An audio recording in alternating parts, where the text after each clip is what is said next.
friends, welcome to Veranda XL. This is CA D. Deepak Kumar. Today, here we are again with a thought-provoking video. And today, our guest of honor is none other than CA Shubham Kothari. Now, why is he the guest of honor?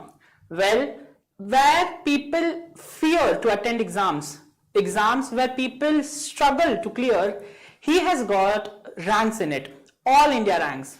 He got all India second rank in IPCC exams, which are known as intermediate exams in the new syllabus.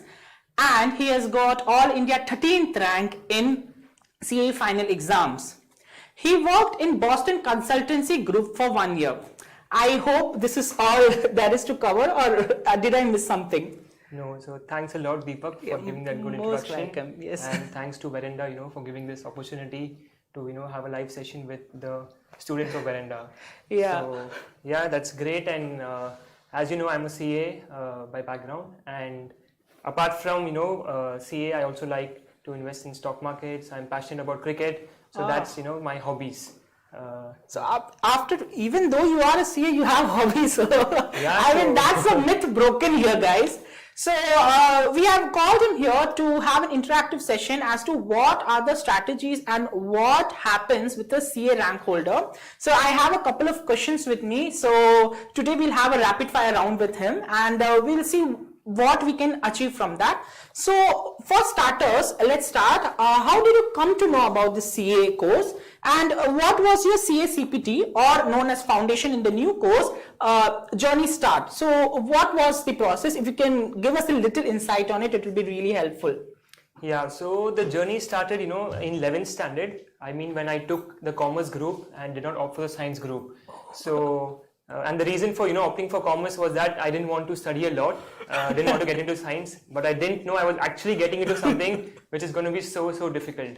So yeah, in 11th I took commerce, and then friends, families, they suggested, you can opt for CA, CS, CWA. So this is the common path for a student of commerce.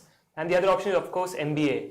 But then, yeah, after 11th and 12th, I got some decent marks in 12th, and then a few relatives, family suggested that I opt for CA. So that's how I got to know about the course, and I enrolled for the course after my 12th. I was 6 months late because I wanted to, focus on other things as well. But yeah, that's how I got to know about the CA course. Okay, so what did you prefer? Did you prefer going to classes at that point of time, or did you prefer, self-studies? Because there's a lot of, talks going around that the syllabus of 12th and the syllabus that is covered in the CA course is more or less the same. So what was your take on it? Yeah, so that's basically the CPT course which you're talking about, the first level course. Yes. And I did go for classes.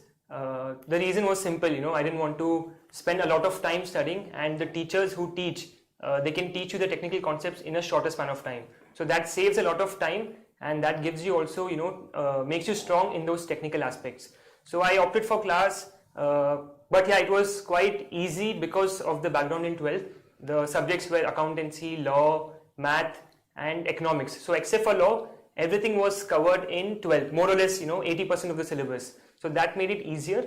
And of course, law was taught by the faculties, and yeah, so that's how I did my CPT classes. So you were from which background, if I may ask? Was it a matriculation, that is state board, or was it CBSE? And whichever background you were from, how did it help you in your CA foundation? And does being from a different background matter? And if it does, whether it can, people can level up in that aspect? Yeah, so I was from a CBSE background, and in my view, it does not matter that much. I mean, there were friends coming from metric background, other boards, and CPT is not that difficult. So with the help of classes, you can always manage, to complete the CPT course in a short span of time.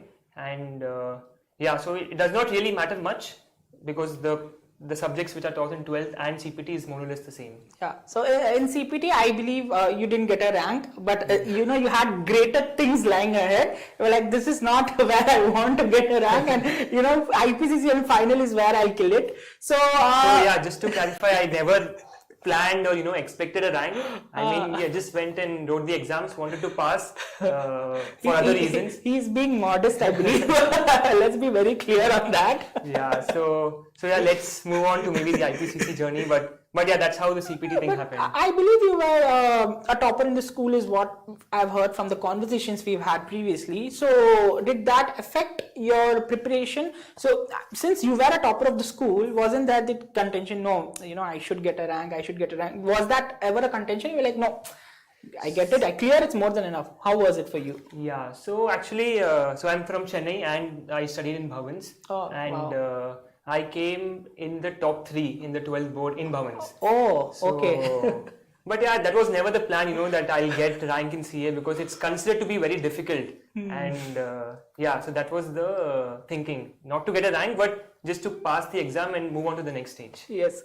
So another thing which I wanted to know was, people generally after completing their 12th, they go for college. So what is your take on it? Whether you did attend a college, and if you did, were you able to complete all the 3 years? So what is your take on it? And if you can give us a little insight on that aspect. Yeah, so that's a common question which most of the people ask as to will you do CA with college or without college. So I wanted to actually join college. I wanted to enjoy the college life. My relatives, my cousins used to keep saying that they have gone to college and that life is completely different.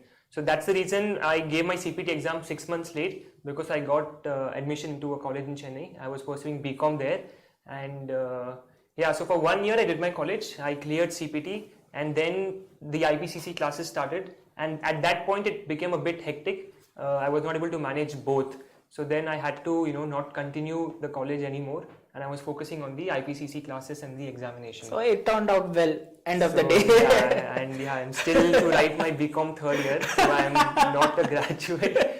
But, I guess neither of us are graduates in that matter. We are chartered accountants, but okay, as far as graduation is concerned, we didn't do. I'll be graduating this December, I believe. Yeah, and I don't think I'll be graduating. Okay, so moving on, coming to your IPCC journey, the place where you actually, achieve the unachievable. What people seem that they think is unachievable. Please tell us how your IPCC journey as a total was. How amazing or how hectic or how it was. Amazing. Okay. But yeah, so we started the classes of IPCC and. It was good. It was a different level. It was not the CPT level or the 12th level. So it's completely different. I mean, the moment you get into inter, it gets a bit challenging. And there are 7 subjects when I was doing it. Now I believe there's 8 subjects. Yeah. So there are 8 subjects now, and to study all those 8 subjects in that particular span of time is quite challenging. But yeah, with proper planning, with proper discipline, following a timetable. I preferred classes, so I went for classes during the IPCC stage as well. So that helped me, and there were a lot of new concepts compared to CPT, where the concepts were more or less same as that of 12th, but for IPCC the concepts were new.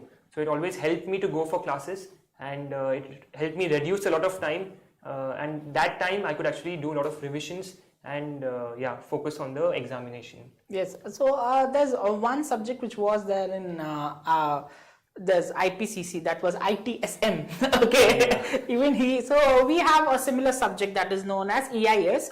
So I guess a lot of students face a bit of a difficulty in that aspect. So how did you tackle that particular subject? Yeah, so I believe that when I was doing IPCC, it was split into 2, IT and SM, and 50 marks for each. So I wanted to focus more on strategic management, because that was similar to business studies in class 12, more or less. And IT, to be honest, I didn't really understand much. So no one does. Indeed, yeah, we have ISCA in final. Now I don't think that's there, but that's again. Fortunately, that's not there. Yeah. So I was focusing more on SM, and then I actually got my papers after writing the exam. I wanted to see how I performed in both, and I think in SM I got 80% of the marks, and IT gave like maybe 12 to 15 out of 50. Oh. So it was only because of SM I cleared that paper. But yeah, it was not my cup of tea, to do well in IPCC. You got a rank, so I think you can't say that it was a cup of tea. I think what we can take away from this thing is that focus on your strengths. Yeah, so I'll actually give some more points on that. So you have 8 subjects, and the aim is to get, if you want to pass, it's 50% in all. But you don't have to get 50% in all. You can focus on those subjects where you are strong. It's just like, say, comparing with cricket. You have a batsman and he plays, say, a pull shot very well. So when you're getting a short ball, you play the pull shot, and when it's a yorker, you just defend it. So ITSM can be compared to a yorker, and let's say for me, FR or accounts was like a short ball. So I did well in those subjects which I liked. And yeah, so you get say 80 in some, you get 45 in some, you get 70 in some, and that helps you to bring the average. So yeah. I really like the way how you took both your passion and you merged it. So cricket is always with me, and I played cricket one day before 2 exams, which was accounts and taxation, and I ended up getting the highest marks in those 2 subjects. I mean, I got 93 and 94. I could not imagine, but I played cricket one day before the exam, so I always want to play cricket to, calm my mind, and it gives me a lot of relief. So I think with that, we can even conclude one thing, that never leave your passion. What makes you happy, we should go do that, so that, we can get out of the stress, we can focus a lot more. Okay, so now coming to the result today. So we have heard, we hear that you get a call from the president of Institute of Chartered Accountants of India if you get the first 3 ranks and you got the second rank. So can you walk us through the entire day as to how it was? So I think it will be motivating as well as fun to know what your experience was at that point of time. Yeah, so it was, the results generally come around 12, but that time it came maybe 3 or 4 o'clock. So we were waiting for the results, and obviously no expectation of a rank, to be honest. I didn't get a rank in CPT, so the aim was to just pass the exam. And yeah, one more reason to pass the exam was there was the World Cup 2015 taking place. So I didn't want to study during that phase, so I badly wanted to clear. And then the results, the time was getting closer. And then I get a call from, a random number, and he's saying, I've got second rank in IPCC, and I'm like, okay, it'll be a prank call. But then I checked the results, and it actually ended up getting second rank. So yeah, that was how I got to know about the results, and then I checked with the institute's website, and then the day was like, yeah, we told the friends, families, parents, and everybody was, very, very happy. So yeah, that's how I got to know about the results. So did you believe it, oh, I got a rank? I believe everyone refreshes. When even my results came up, I was refreshing again and again. I was like, I don't believe it. So was that your reaction at that point? Yeah, so I time? sent the result to a couple of my cousins, and they were like, are you sure you have got it? Because we're going to, tell to many people. So they wanted to be double sure, and they also checked the results on their laptop. And yeah, we actually ended up seeing the second rank. Wow. But yeah, it was not easy. I want to focus on things that will help you to achieve good marks or maybe even a rank. So you need to revise a lot, according to me. I got 2 months, exam break, the study leave, and before that I have my classes. So in those 2 months, I had to revise those 7 subjects, and it's not easy to start from scratch. So what ideally one must do is that when the classes is taking place, during that time, when you have some free time, you can probably come home and revise what is taught that day. It's not like I'm asking you to spend 4 hours to revise. It's just even half an hour. Let's say if there's a concept on partnership accounts and you don't find it very easy, just come back home, see what the sir has taught you, revise for half an hour, and yeah, that's about it. So revision is very key, and proper timetable and discipline. You need to be disciplined. You can't be like, okay, I'll get up late and I'll study and all that. So proper schedule, proper timetable, and that will help you to get good marks. So we are speaking from an person who's an extraordinary person. This is the perspective, okay? So, but generally, as far as the revision part is concerned, a lot of students lack in that part. So at that point of time, I believe tests do help, right? It does help a person to revise the concept again and again and again, and that way a person can achieve what he wants in a very short amount of time, right? So what is your take on that? Indeed, so you need to write examinations. I prefer doing that, and I used to download the papers from some website, and then write the examination and correct on the spot to know where I stand. So that helps you to understand what you have studied and is it in line with the expectations. So I am a big fan of writing mock tests, examinations, and at least couple of them. One can be say before 15 days, one can be before 1 month of the exam, to know how you're progressing, and that's really helpful for revision. Oh, okay. So you're a big fan of writing tests. Okay. I mean, yeah, during that phase now. So it's again, I'll compare it to cricket. So you know, you go play nets for cricket, and the match is like an examination. So you can play nets very easily, but in the match, when you're facing that situation, it makes it very difficult. So that's how it is. So Yeah. you need to keep practicing examinations or matches, and then play the big match. Oh, okay. Wow, the big match and score more than a century, I believe. Okay, so the next question, what I have in my mind is, so you cleared your IPCC and that too you got a second rank. So that is not a small deal.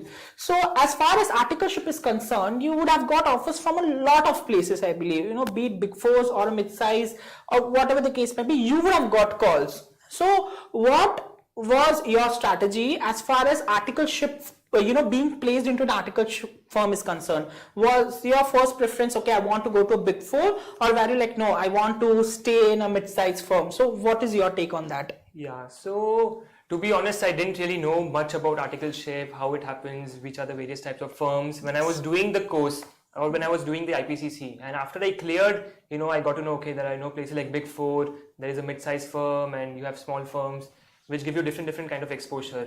So my idea was to join a mid-sized firm, and that's because I was not very clear as to which department I want to specialize in. I did not know, okay, I'll do audit for my entire life, or I'll choose taxation. So people suggested that, you join a mid-sized firm and you can get exposure in, audit or taxation or even valuation, Ind AS. Oh. So that was my thinking, and that's the reason I joined a mid-sized firm. Okay. And also, Big Four, they specialize only in one particular aspect. Yeah, so I didn't want to do that and wanted some bit of free time as well. Again, I wanted to focus on my passion. So that helped, and I joined a mid-sized firm. I did apply at a couple of Big Fours, but then I decided, okay, I'll just join a mid-sized firm, and so were you able to focus on your passion while you were working? Yes, so that's the next thing we can come to. So 3 years of articleship, 2 years, and then you have the exams, and then the last part of articleship. So in the first year of articleship, I did not want to study, and I was focusing on cricket. So I was playing the 5th division in Tamil Nadu. Oh, that's not a very big thing, but I was focusing on that in the first year. So no classes, no studies. And then again, I had to be serious. So focus on passion, and then it's time to get serious, because you have just 1.5 years for the exam. Yes. So then I started becoming serious, and then joined, classes, and it was hectic. The second year was very hectic. First year was okay, because there was no classes. But in the second year, I had morning classes. Then you have articleship. Then you have the evening classes. So you hardly get any time at home. But that's how it's going to be. At least the articleship plus the CA classes. That I totally and agree. the mid-size thing helps there as well. You can go for classes. Yes. There's a lot of flexibility offered. So yeah. So we see that we have a doubt from audience. So the doubt reads as follows: why are all commerce students being forced to become either a CA or a CAS after 12th? Why can't I get more knowledge in BCom? Please tell me a career option apart from a conventional CS and CA. Yeah, so it's not like everybody has to get into CA or CS. There are various options. You have BCom, and after BCom, you can do an MBA, you can do a CFA, you can do FRM. So there are a lot of options open to you. It's just that, CA, CS is known by most of them, but the new things like CFA is not known by everyone. So, so you can opt into various options. There are a lot of career options open for commerce students.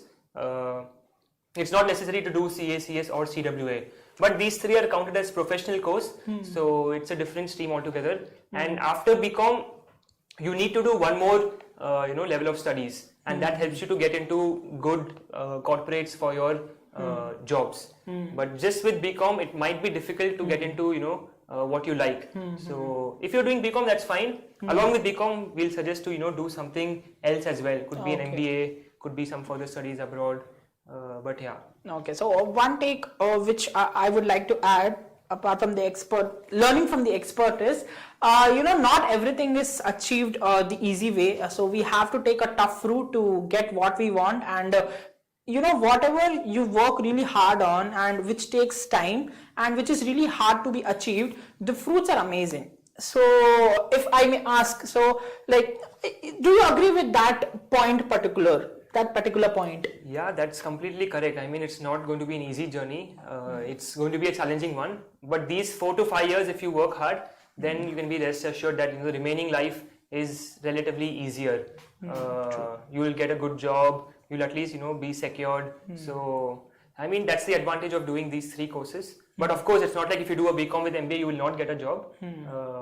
It's up to you. So think what you like, choose accordingly. Don't just do CA or CS just because your friend is doing CA or CS. So evaluate what you like, what do you want to get into, and then you can decide what you have to actually do.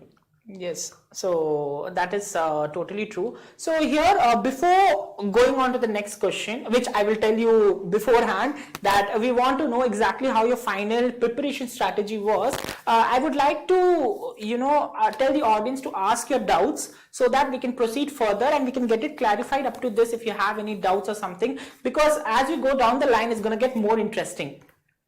So, if not CA, what would you do? Okay, that's an interesting question, and that's coming from my cousin. So I would have loved to become a cricketer, but again, that's like just 11 out of the 100 crores of population in India. Yes. So yeah, cricket is one option, but now I'm actually very passionate about stock market. So I'm pursuing that as well. I mean, as a passion. And I'm actively investing, trading. So maybe I could have become something in the markets. So let's see that I can still become. It's not like I can't. It's never too late. Yeah, cricketer, I doubt if I can at a very high level, but I keep playing. So I had a match today as well. Oh wow! You still look fresh. I mean, yeah. So for this session, I have to be fresh. Yeah. Okay, fantastic. So now moving on to the next question as to how was your final preparation strategy? So what have you gone through, and how was from a mental part, like to prepare yourself mentally? How did you prepare yourself mentally, and how was it? So the entire journey, if we can have a brief coverage of that, I think that will be really helpful for the audience. Yeah, but before that, I'll just like to spend some time on the articleship experience. I mean, why that is important, and it's good to join a good firm because you get a lot of exposure there. So in my articleship, I got exposure across various fields: audit, tax, some bit of valuation as well, and that helped me in my career now. So yeah, it was a good journey there. We used to. So it's different from what you are studying. So when you're studying, you just use it to solve the sums. But in reality, using those concepts practically, doing the audit, solving the doubts of your clients, that gives you a lot of exposure and happiness as well when you actually solve the doubt. So got a good exposure, and across various industries, we did audits of listed companies, unlisted companies, SEBI regulations. So it was quite interesting. And those days I miss. I mean, you go to classes, you have 20 friends sitting in the office, we file IT returns, you do late night return filing. So yeah, it was a great experience. And then along with that, doing classes became a bit difficult. But yeah, we'll move on to the next part, which is here I like to add up, our normal students do late night parties, whereas CA students do late night IT filing returns. So that's where the difference comes at. So yeah, coming to the final preparation part as to what it took, and since I believe you started your final preparation when you were in your articleship only, right? Yeah. So how did you manage it? Because as far as I know, and as far as having a conversation with you, time management is a crucial thing when you come into the CA field, that too after your intermediate. You have to manage time very well. So how was a typical day when you were doing your articleship along with studies, and how did your entire structure, what was the entire structure of planning? If you can just please help us out with that. Yeah, so as I told you, I started the classes in the second year of my articleship. So it was quite hectic. We had morning classes followed by your articleship. So there used to be a small break. I mean, if there was a class in the morning, then I'll have break in the evening, and if there's a class in the evening, I'll have some time in the morning. So I used to I mean, kind of not revise, maybe spend half an hour if there's a morning class, whatever concepts they've taught, just look into it for half an hour in the evening. Of course, during office, there was very limited time available. Yes. So, but if possible, apply those concepts when you're working practically. That also helps you. For instance, consolidation. So we actually had to do consolidation in the articleship, say in the second year. So then you had to, look into the concept of FR and then apply those. So that also helps you to clarify the concept. Yes, true. So that was a strategy, and I was focusing a lot in the class to ensure that I don't have to spend a lot of time after I come back home. So that's very important. I mean, if you're going to class, then of course you have to spend a lot of time there and be very, very focused, or else it's a waste of time. So be very focused, be disciplined, learn what the sir is teaching you, and that helps you. So basically revise constantly, keep revising. Keep revising. So the volume is huge. So CA final is not very small. It's vast. You have 8 subjects, and each subject will have, say, 3 to 4 books running into 500 pages. So obviously you can't remember everything. So you need to revise constantly. You need to go through the concepts constantly, practice a lot of sums, and again choose those subjects where you're strong. Try to get good marks there. And in those subjects which you feel you're not, that strong, it's okay. I mean, it's okay to get 45. I got 50 odd in law. So that's completely fine. It's what matters is finally your total score. And if that's more than 400, you still clear the examination. It's very true. So focus on your key strengths, and that helps you. So fantastic. So how long did you study for? What were the number of hours you put in to study?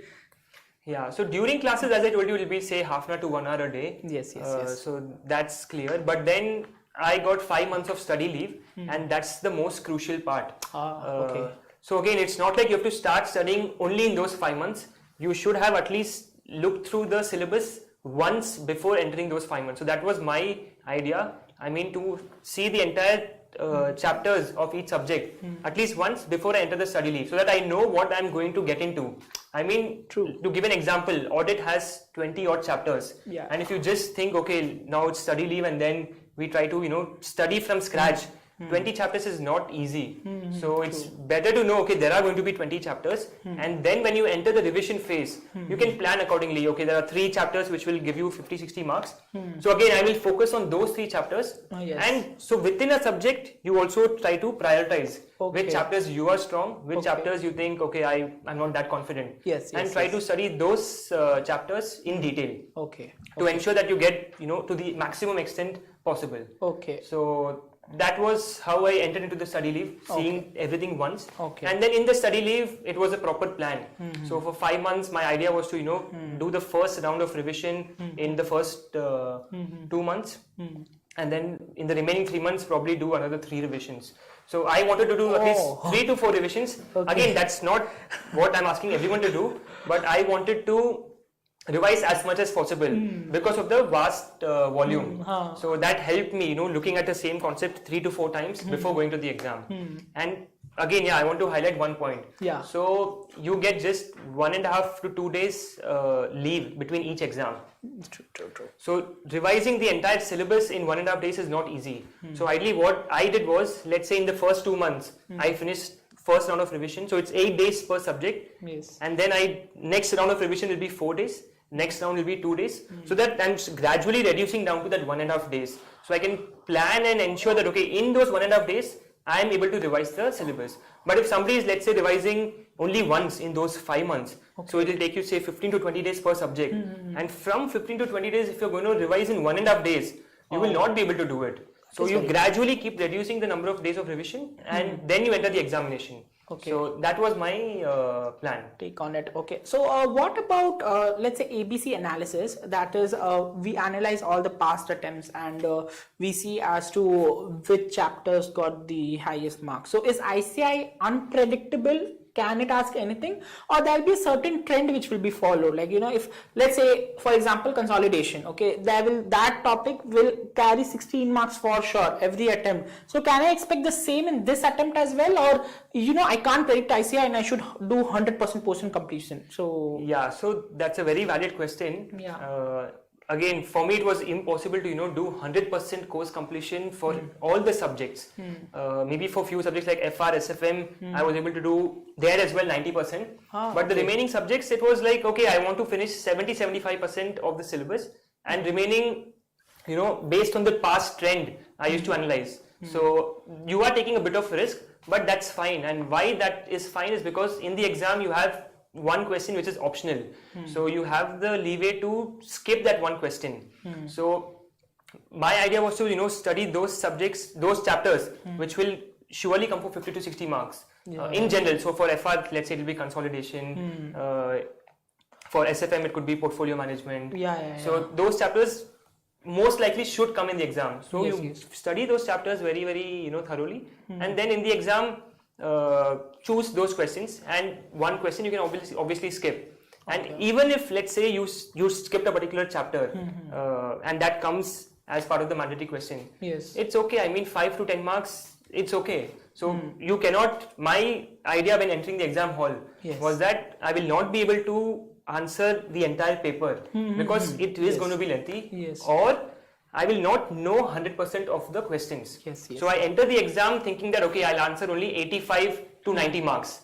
So I have the expectation of 85 to 90 marks, and I will not feel bad if I answer only 85 to 90 marks. I'm okay to skip those 10 marks.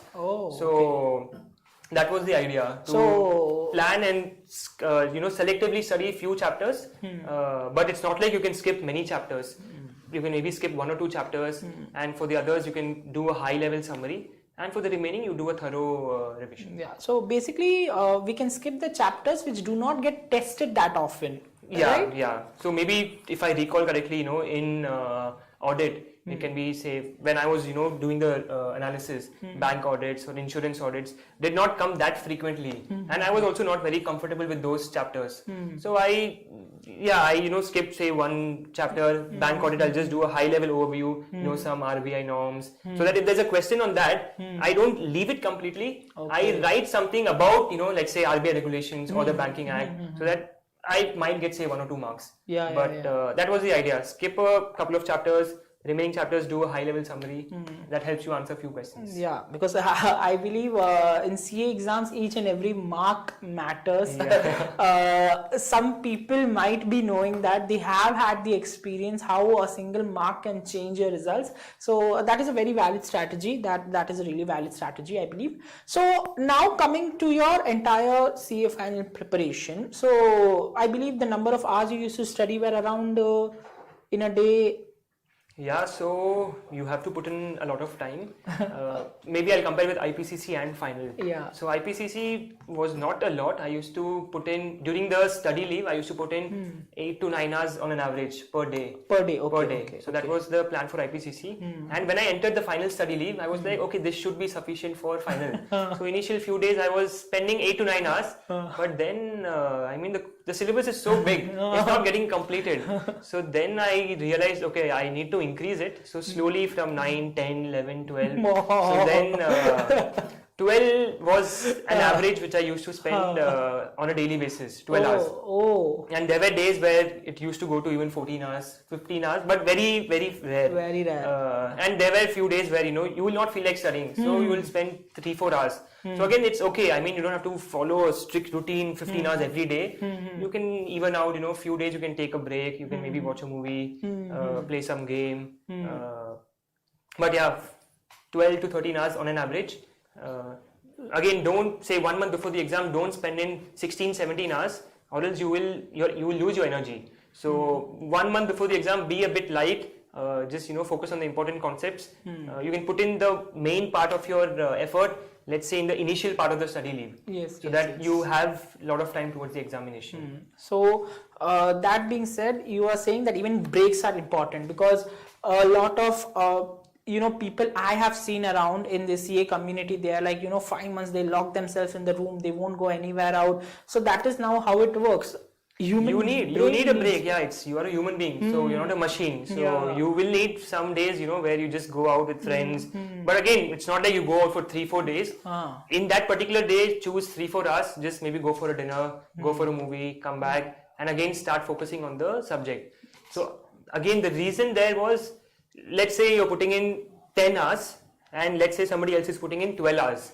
So you might fail the exam because you put in 10 hours, and again in the next attempt you will again keep putting 10 hours. So even after putting in 20 hours in total, you might still end up failing. But if you put in those additional 2-3 hours, that might help you to pass the examination. Yeah, so it's okay to put in a lot of time in those 5 months if you want to clear in the first attempt, and that will really help you. So those extra 3-4 hours will be very difficult, but it will also help you reap the to benefits. get through. Yeah, so nothing comes free. You need to put in a lot of time. We out of all people understand that. I believe the entire CA fraternity understands that fact, and maybe our future colleagues who are watching us right now understand. They need to understand that nothing comes free of cost. There is some amount of hard work and pain you have to go through to be at a good position. So if I am here, he's here, believe me, if he's here today being interviewed, is because he put that hard work in his life, and that is why he has achieved it. So he owns it. So before moving on further, there are a couple of questions which we have got. So someone is asking, what are your future plans? I mean, I haven't decided. So currently I'm working in a private equity firm. Okay. And as of now, no plans. So I'll continue to work there. Yeah. I mean, I like that space. Yeah. I like investments. So that's something, which is my passion as well as my profession. So I'll continue to work there. And yeah, that's the future plan as of now. So his future plan is to follow his passion. I believe you play cricket as well. You just told that you went for a match. Yeah, so that's obviously part of the plan. So his future plan, to sum up, is follow his passion. Yeah. Okay. So one more person asked, do you regret not having a college life? Yes and no. No, because I enjoyed the first year of college. So Yes. at that time I was only doing my CPT. Yes, So there was not a lot of pressure. So I enjoyed the first year. I used to go out with friends, bunk the college. If your parents are saying that, it will be an issue. No, I mean they know. So yeah, we used to maintain the 80% attendance. Okay, remaining 20% used to roam. We used to roam. Yeah, we had that freedom. So we used to go to play bowling and etc. Yeah. So I enjoyed the first year of my college. Yes. And of course, second and third year I could not because I had to discontinue.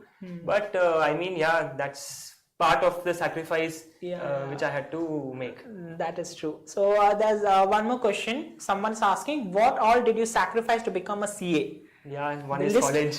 Okay, you just mentioned that. Okay. Yeah. You have to sacrifice a lot. Those 4 to 5 years, you will be fully held up in this course. Of course, you can spend out some time to follow your passion or play some sport or watch something, but those 4 years, it's going to be difficult. And if you compare with your friends who are doing BCom or some other course, then you will not be able to justify what they're doing. So they might be enjoying, they might be going out, but you might not have the freedom to do that. And to give an example, I mean, the classes are also on Sundays. So you will also have to sacrifice your weekends. It's not like you can just work on or study on weekdays and enjoy the weekends. So you'll have to sacrifice, I mean, each and everything. Right from weekends to college to friends to what you like. To whom you love. So yeah, a lot of sacrifices involved. Okay, so there's one more question where someone has asked that I have failed twice in CA's executive and one in CA inter. How should I convince my parents that I'm not interested in becoming a CS or a CA? I can neither study the tons of laws of CS or accounting standard of CA. So yeah, so I mean, maybe if you want, you can give one more attempt, put in a lot of hard work. But if you're really not interested in doing that, then you need to convince your parents. You can probably explain them that, look, this is not my cup of tea, and you have to give them some alternate option that, I'll probably do BCom with, say, MBA, or have a plan, and they should be okay with that. So it's okay to not, keep doing this and keep, giving attempts on attempts, because you're wasting a lot of years as well. So you can come out with an alternate option and, convince them. Yeah, so that is absolutely true what you have told. To add on it, if someone is actually wanting to do CA, so at that point of time, if you're passionate about it, you can go ahead. But if you do not have the interest and you're listening to someone else and going ahead, then as he said, it will be the right option because everything requires passion. Once you're passionate about something, everything will be a cakewalk for you. So now entering the next question, what was your strategy in the examination hall? I believe that is the biggest issue. You know, you study for 3 years and those 3 hours will determine the result, right? So what was the strategy in it? How did you calm yourself up, and how was the experience in the examination hall? Yeah, so that's rightly summed up, 3 years of hard work in 3 hours of paper. Yeah. So you have to be extremely careful, and planning is very important. So this course is not about, being very intelligent, or it's all about being very disciplined, determined, and having a lot of planning, and that helps you to ace the examination. Yes, exactly. So in the exam hall, during the examination, the strategy was simple. I mean, I have 3 hours in hands. You have 6 questions to answer, and each question is roughly say 16 marks. You have one question of 20, but let's say it is 16 marks. So I wanted to, finish one question in half an hour so that I can attempt those 6 questions, maybe, push to 35 minutes. So the simple strategy was not to put in a lot of time on one question. I mean, even if I'm confident of getting 16 marks, but if I spend say 1.5 hours on that particular question, true, for the remaining 5 questions, I don't have time. So instead of getting 16 marks in one question for 1.5 hours, I would prefer say getting 8 in 3 questions in 1.5 hours by spending 30 minutes each. True. So try to ensure you finish one question in 30-35 minutes. Of course, if you're very, very confident, and let's say you can push it to 40 minutes, but the idea is to attempt most of the questions to the extent possible.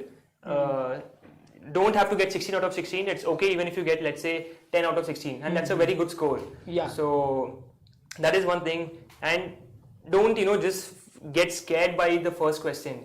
I mean, if your first question goes bad, it's fine. You have 5 more questions to answer. Yeah. So there could even be 2 questions which you don't answer, but the remaining 4 questions, even if you get 12 marks each, you still get 48. So true. Even if you don't know a few questions, it's fine. Whatever you know, try to ensure you get the maximum possible marks in those questions in that particular time frame. So that was the strategy, and yeah, main thing according to me is the presentation. Okay. How you write the paper. I mean, the answer can be exactly the same for both of us, but if I present it properly, and if the presentation of the other person is not that good, you just think from the examiner's point of view. He's correcting, let's say, 100 papers a day, and if he's getting a paper which stands out just by way of presentation, he will, be able to read through the answers correctly. You highlight the important points, you circle the answer, and that will help him to give you, marks maybe more than the other student. Yeah. So presentation is very important. I mean, it's a myth that you don't have time to, draw lines and, underline, etc., but it's maybe, 2 minutes of the entire paper. You can quickly draw lines, make it more presentable. Yeah. And that really helped me. Okay. And that's one of the differentiators I feel. So having a good presentation. Let's say a student doesn't have a good handwriting, but still can he present well? Yes, of course. So handwriting is not the major thing. So if you have a good handwriting, that's good. But even if you don't, try to, as I told you, highlight the important points. So let's say you're doing an answer in SFM. You will have 3-4 steps. So in the first step, if the answer is say 20, make sure that 20 is highlighted to the examiner. So maybe you can put a box or an underline or anything of that sort. So that can be useful as well. Okay. So I believe CA final exams has 8 subjects. So if we take 1 day, alternate days, we are looking at 16 days of intense, studying. So how do you handle that? Like, what goes into it? Like, those 16 days are, so the first exam is a bit, you'll be a bit nervous because you're going to face that after 3 years of gap. After IPCC, you have 3 years and then you face an exam. But yeah, that's the first exam. So if that goes well, everything else goes smoothly. But even if that does not go well, it does not mean you get bogged down. So you can continue with the other papers, and you will be able to pass through the exam if you have done decently well. So those 16 days are challenging. You don't really have a lot of time to waste. I mean, the exam center also matters. If it's very close to your house, you can save that 1 hour as well, which is very crucial. So if possible, try to get a close by center. I could not. I had to travel almost 1 hour to go to the examination center. My examination center was just 2 minutes walk. Yeah, so that saves you 2 hours, and you can maybe sleep on those 2 hours. Yeah. So, but yeah, one more thing which I want to highlight is having a proper sleep. I preferred that. I mean, I wanted at least 6 to 7 hours of sleep every day. So I will not sacrifice or compromise on my sleep by say just for sleeping 2 hours and then revising the rest of the time. And that's because in the exam hall you have to be very, very fresh. You need to recollect what you have studied, and having a good sleep will really help you do that. So you need to be calm, and just by having a good sleep you can be calm. So that's something which I will advise. Planning properly, having a good sleep. Yeah. So to see what the ranker's preparation strategy is, I got a chance to visit his Quora page. So there you tested pens for waterproofing. Yeah. I was like, what? And then what was funny was, the things you carry in the exam hall. So if you could just tell the people who might not have seen why did you actually test the pens, and there was one particular thing which you told we should carry. So I would like you to just address the audience on that aspect. Yeah. So coming to the first part, which is the pens. Yeah. So there was a new rule in our examination that we have to use only black ink pen. I mean, before that it was blue. You could use blue or black, but in our exam it was only black. So then I had never used never written with a black pen. I always used to revise or solve sums with a blue pen. And all of a sudden they bring out with this rule. So I tried the same pen of the similar brand, but it did not come out the same way. So I was worried, and then I tried various pens. And I was thinking of the worst case scenario. What if I write the paper is getting transported to, let's say, the examiner's place, and it rains, and my answers go away. So yeah, that's the reason I tried 4-5 pens, did some waterproofing test. Yeah. But the funny part is I chose the pen which failed the waterproof test because I was more comfortable in writing with that. So comfort also matters. Comfort also matters. And I was like, if it rains, it's my bad luck, but I want to focus on the presentation. Yeah. So I preferred presentation over the rain. And what about the list? The second part, yeah. So you can just have a look at the answer. After my CA final, I just took pictures of all the things which I did, and I put it on Quora. And to my surprise, people liked it. It was a good one. The post was really good. It's like I think 20 pictures, of books, of the food, of the cricket bat, of various other things. Yeah. And the last part was the 5 things or the 4 things which you have to carry to the examination hall. So one was let's say calculator, pen, scale, and the last part I wrote brain. So it's not literally that obviously if you're going in the exam hall, you're going with your brain, but to have the presence of mind and to be cool, composed, and to actually do what you have planned. That's what I meant by carrying the brain. So yeah, I just wrote that all before the exam, and after the exam when I put it on Quora, I didn't know people will like that particular part so much.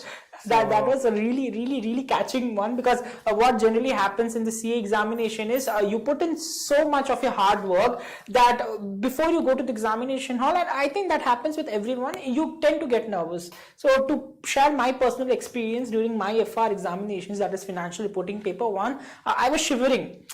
Because I was like, oh my God, these 3 years, this might be the last exam I write.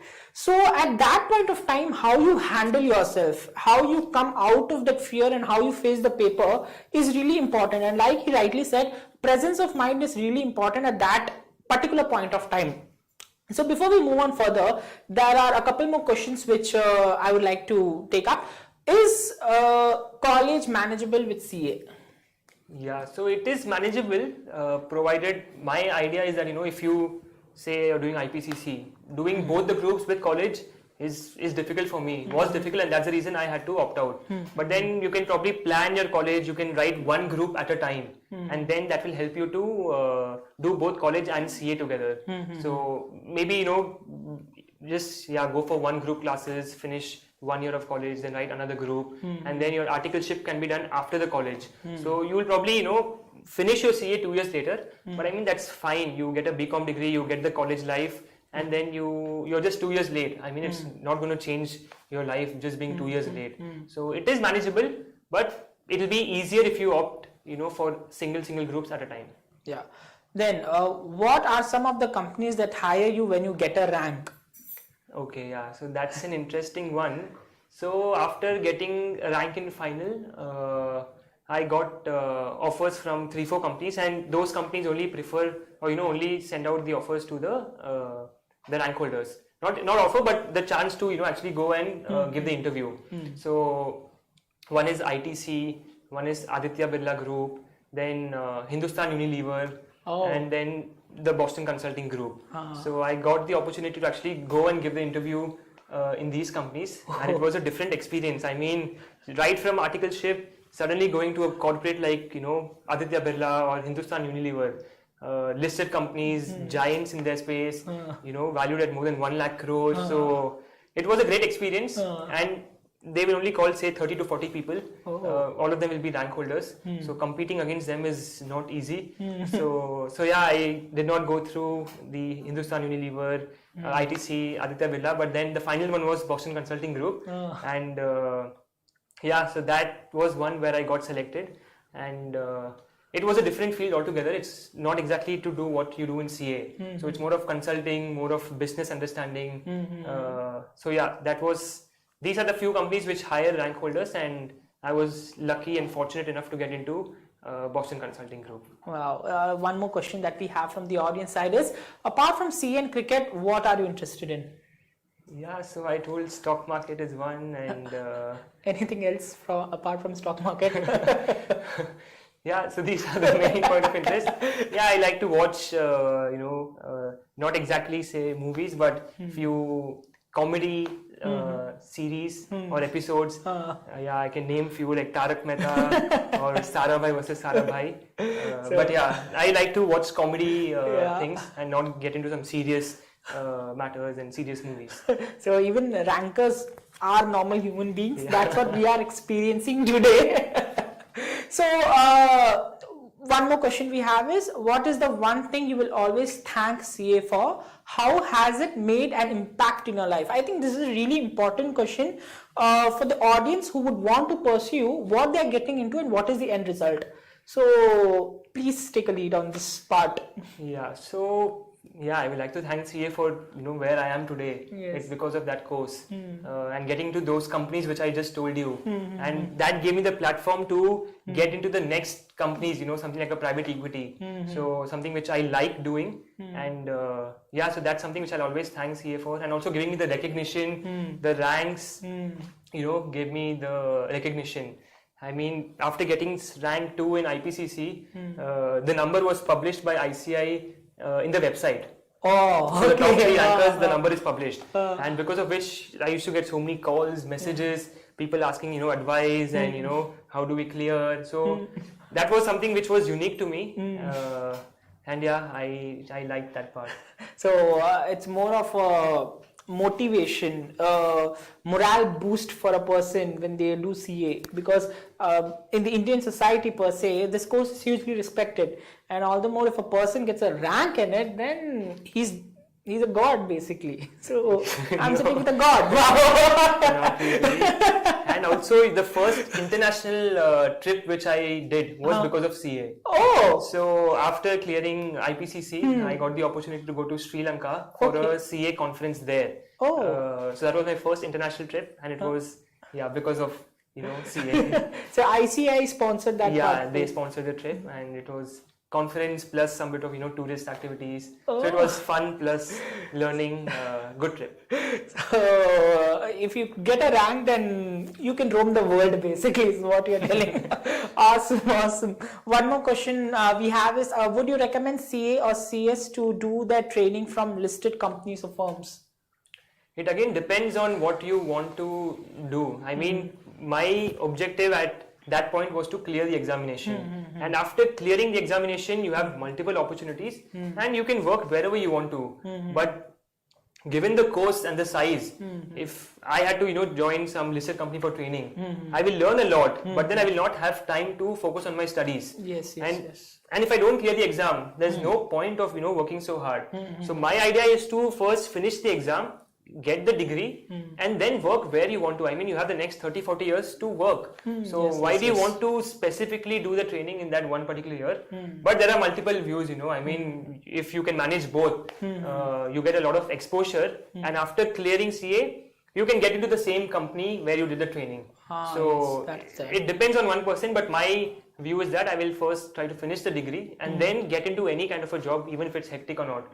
So I mean, my first job was so hectic, I had to work till 12, 1 a.m. But that gave me the exposure, and I got the exposure after the degree. But had I done that, let's say 1 year back, I don't think I would have been able to clear the exam or with a rank.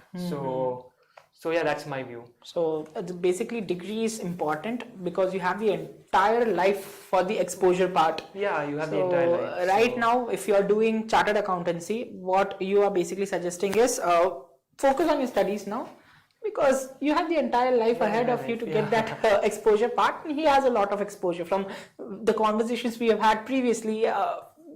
So okay, the next question is what are the skills or things we should learn while preparing CA?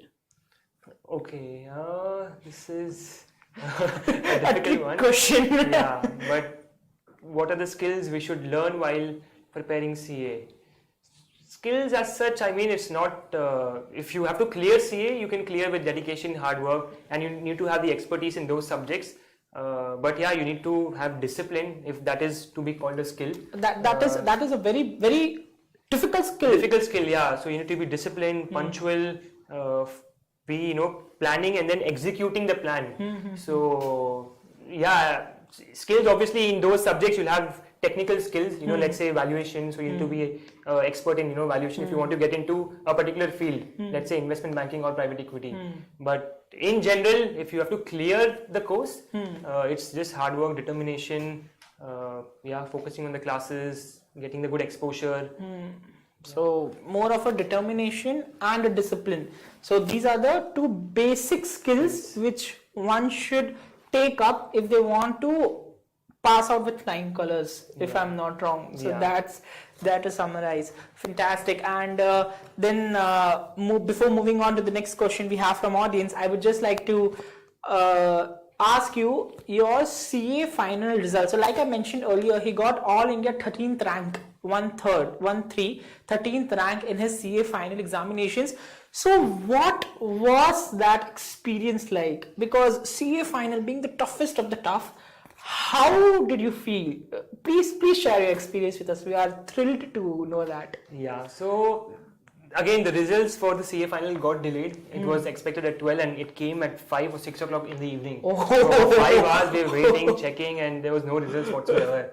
But then when the results came, I did not go to the merit list and check. I wanted to see if I'm passing or not. And then just saw the pass message and felt a big relief, because 4 years of hard work is for this, and seeing that on the screen is really great feeling. I mean, there's so much of pressure and that is gone. You don't have to study so much anymore. You will keep studying for your entire life, but not those 5 months of 12 hours each day. So that was a very, very relief kind of a feeling. And then just went and saw the merit list, and to my surprise it was 13th rank. So it was not expected, but it just happened.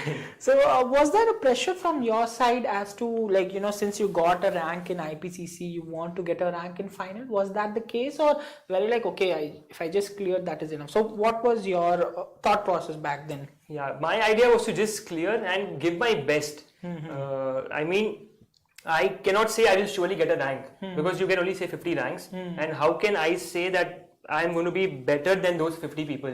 What if they prepare more than me?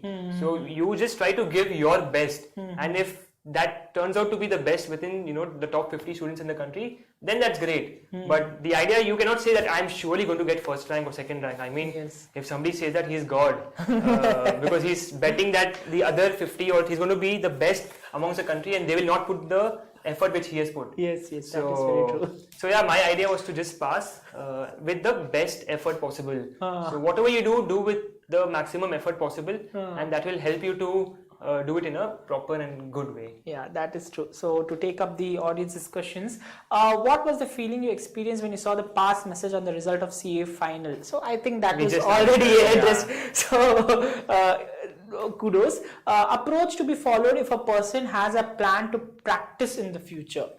Okay, so yeah, if let's say if I wanted to practice in the future, I would have preferred joining a mid-sized firm for a simple reason: you get exposures in different fields, and in practice you need to have those offerings to the clients at the initial stage, at least initial stage of the practice, that okay, I can do audit, GST, tax, income tax, whatever, and then you can specialize in one particular field. So maybe if you want to get into practice, learn those skills during your articleship. Don't specialize in one particular aspect. You can specialize in, or get exposure across industries, across sectors, and then that could be used when you practice. And build a good relationship, a good network, because that's very important in practice. I mean, you need to, how will you get clients if you don't have a network? So you need to make sure people know that okay, you are interested in practice, and the moment you clear CA final, you have people giving you work. Yes, because you don't want to start a practice and have no clients. So make sure you have few relatives or few friends who are already willing to give you some work, and so that you have some constant source of revenue, and then you can focus on expanding the practice. But if you just start without any base, then it will be a bit challenging for the first 2 years, and you don't want to get into that phase. Okay, the next question which we have is, do we get any disadvantage when we do BCom from correspondence? Yeah, so I plan to do my BCom from correspondence. I've already given 2 years of examination, and most of the CA students do that. I'm not exactly sure, but maybe if you have to, say give or study further abroad, if that particular university wants a BCom or a undergraduation degree from a proper college.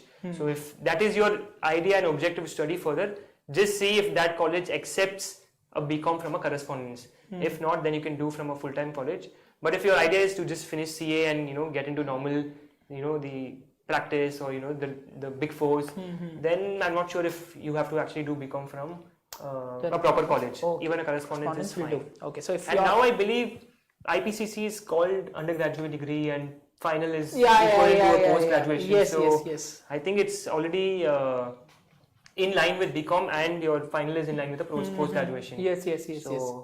So that I think that's a good step from the institute and from the government. That is very true. So I think that answers your question with regard to if we can pursue a college BCom degree from correspondence route. One question is success mantra for upcoming CA students. What is it? I mean, this is where it all comes down to.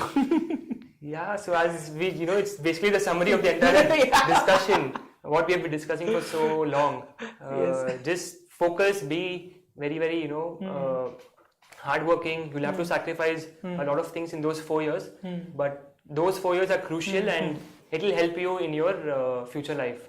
So yeah, no specific success mantra. It's a very basic thing. Just keep working hard. One last question from my side alone. What is more important? Is hard work important or is smart work important? Yeah, so smart work is indeed important, especially in CA, because of the size of the syllabus. It's not like you can complete the entire thing. So you have to be smart, but by hard work, what I mean is putting in those 12 hours. So you have to do that along with smart work. Maybe make summary notes, put something on your wall if there's some important formula. So I actually had that. I had some important SFM formulas which I kept forgetting on my wall, so that I keep seeing them on a daily basis. So that registers in your mind, the accounting standards, the AS, you can just have them, put it on your wall. So those are small examples, making, code words for some subjects where you have, few points. So all this is smart work, and that's very, very important to, especially one day before the examination, because you don't have the time to go through 100,000 pages. So if you just go through 10 pages of your summary notes, that's exactly what smart work is. Wow. So if you work hard for 3-4 years, and then one day before the exam, or let's say a few days before the exam, only if you do that smart work by summarizing the notes, making those key points, it will help you to pass the examination. Okay, wow, that I believe will help a lot of people to understand the difference whether smart work or hard work is required. So turns out both is required from a CA perspective. So any last thing you would say before we end today's live webinar? Any last motivating factor, anything which you would like to convey to the upcoming chartered accountants? Yeah, so it's a great course, and if you're interested in this course, obviously be focused, and classes do help.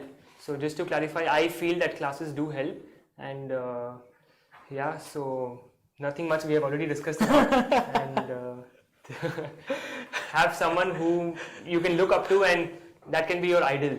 So and that helps you. So for me, Sachin, I had his poster in front of my wall, and I used to look at him daily, and he was, my role model. So that was the motivating factor. Yes. That I totally agree. So before ending this, thanks a lot for accepting our invitation. Thanks a lot.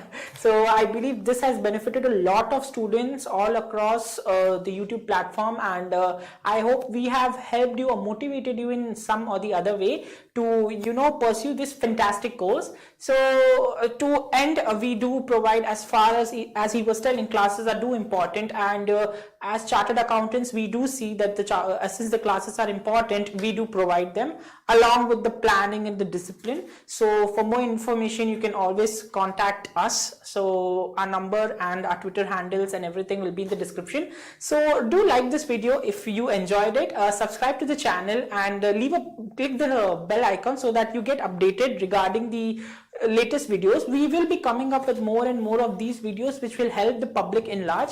So first, thanks a lot, and thank you people for being there. This is Deepak Kumar from Veranda Excel signing off. Thank you.